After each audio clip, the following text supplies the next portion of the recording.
Welcome back. I am Tavish Cardiff, one of the co-founders of the ORM Material Practice. It is Wholeness Week, the final pillar of the practice. We run through this cycle 4 times a year, starting at the solstice and the equinox. So this is final week, wholeness, and wholeness will extend all the way into June 20th when we start over again.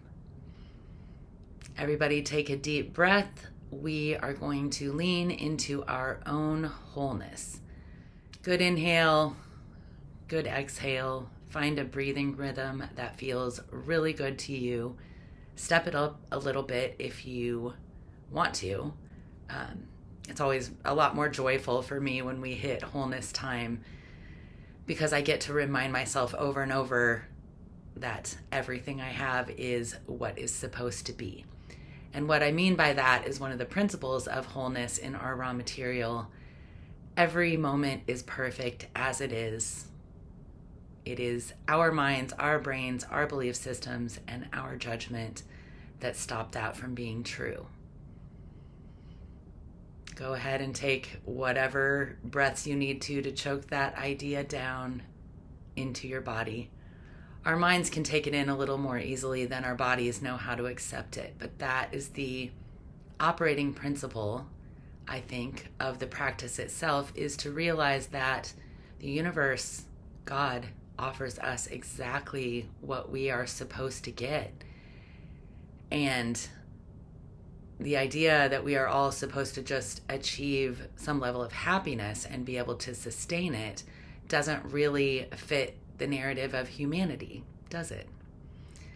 It makes much more sense that we are judging things that are offered for our education, for our curiosity, for our learning, for our creative thought, for us to problem solve.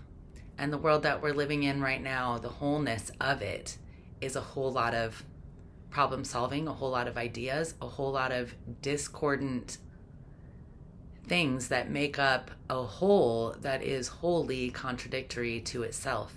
And I believe, and I feel that being able to hold all of those things as true while we breathe and keep letting that be true is one of the real challenges of just being in a human body, because so much of what we see we are resistant to. So much of what we hear that is okay for someone else that we think is entirely not okay is the world that we're kind of up against with the people around us right now. I'm just going to say, yes, that's true. It's true in practically every direction, and it is on us to find the space to not just tread water, but swim, breathe, surf in that space. It is constantly going to change. We're all going to be taking in different ideas and opinions.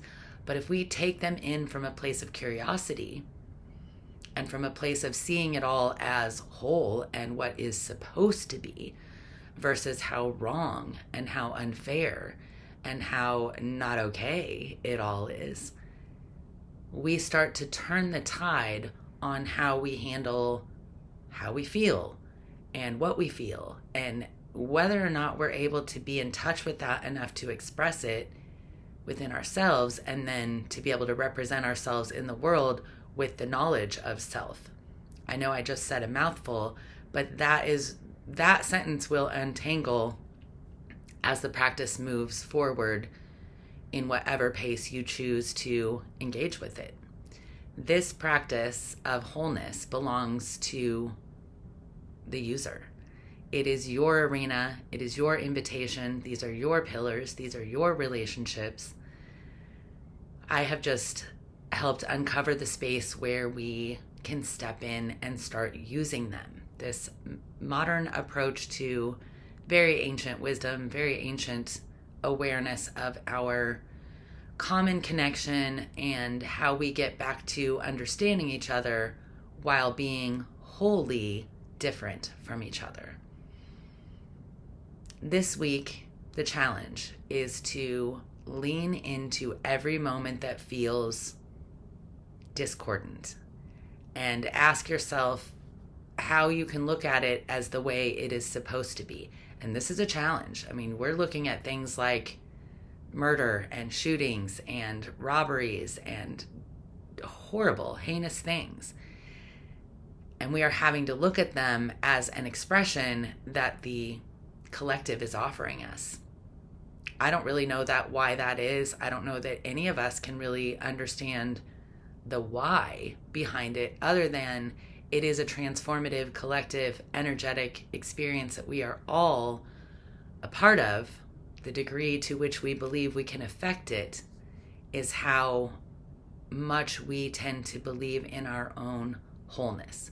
That there is nothing in our lives that is worth shame, blame, and judgment, because every bit of it was handed to us for a specific reason, even if that reason does not make any sense at this moment. Easy, right? Let's take a couple more deep breaths as we choose in every moment to lean into what our ego voice has to say, what our soul voice has to say, and how we are going to ride the waves of what is right in front of us instead of sitting, feeling, being in opposition to it, because that energy goes nowhere. All it does is tread water. Enjoy this wholeness period, and I will be back for a new session starting in the summer solstice. Don't know what that's going to look like yet, but I can't wait to find out. Have a great couple weeks. Thanks.